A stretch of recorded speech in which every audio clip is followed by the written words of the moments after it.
Hello everyone, কেমন আছেন সবাই? আশা করি সবাই খুব ভালো আছেন। আজকে আমি একটি পিওর ভেজ রেসিপি ট্রাই করছি। আশা করছি সবার ভালো লাগবে। আজকে আমার রেসিপি বাসন্তী পোলাও আর তার সাথে পনির মশালা। বাসন্তী পোলাও শুনলে যেমন জিভে জল আসে, আর তার সাথে ভেজ হিসেবে পনিরটাই সবথেকে ভালো যায়। প্রথমে 500 গ্রাম গোবিন্দভোগ চাল ভালো করে ধুয়ে নিয়ে জল ঝরিয়ে শুকোতে দিয়ে দিলাম। এবার এদিকে পনিরটা রেডি করে নেব। 400 গ্রাম পনিরকে পছন্দ মতো সাইজে কেটে নিয়েছি। কড়াতে অল্প তেল দিয়ে 12 থেকে 15টা কাজু, কিছু চারমগজ, শুকনো লঙ্কা, দুটো মাঝারি সাইজের টমেটো আর অল্প আদা বাটা কিছুক্ষণ নাড়িয়ে নিয়ে মিক্সিতে 2 চামচ টক দই মিশিয়ে একটি স্মুথ পেস্ট বানিয়ে নেব। এরপর কড়াতে প্রয়োজন মতো তেল দিয়ে তেজপাতা, শুকনো লঙ্কা আর আস্ত গরম মশলা একটু ভেজে নিয়ে আগে থেকে রেডি করে রাখা মশলাটা অ্যাড করে দেব।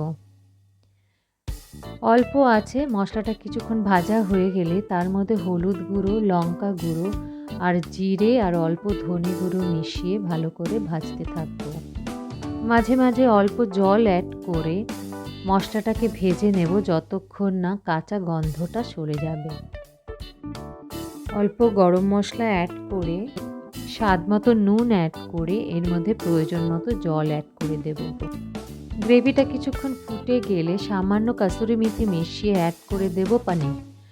কিছুক্ষণ নাড়িয়ে ঢাকা দিয়ে 5 মিনিট রান্না করলেই মশালা পনির রেডি।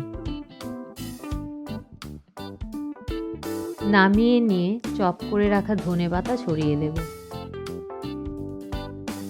এবার পোলাও রান্না করার জন্য ভালোভাবে শুকিয়ে নেওয়া গোবিন্দভোগ চালের সাথে ঘি, আদা বাটা, হলুদ, নুন আর চিনি মিশিয়ে ভালোভাবে মেখে নেব।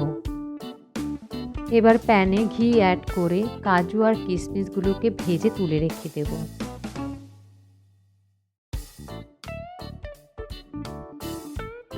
সেম প্যানে তেজপাতা আর আস্ত গরম মশলা অ্যাড করে কিছুক্ষণ ভেজে নিয়ে মেখে রাখা চালটা অ্যাড করে ভালোভাবে নাড়িয়ে কিছুক্ষণ ভাজতে হবে।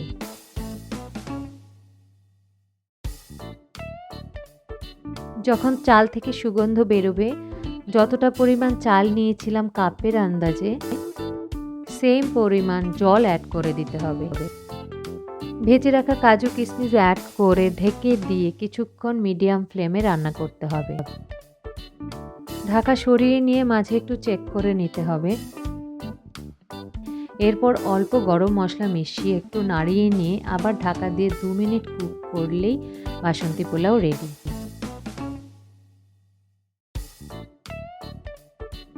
নিরামিষের এই দুটো আইটেমের কম্বিনেশন বাসন্তী পোলাও তার সাথে পনির মশালা সবারই খুব প্রিয়। আশা করছি রেসিপিটা আপনাদের ভালো লেগেছে, আর যদি ভালো লাগে প্লিজ লাইক করবেন, কমেন্ট করলে খুবই ভালো লাগবে, আর অবশ্যই বাড়িতে ট্রাই করবেন। ধন্যবাদ সবাইকে।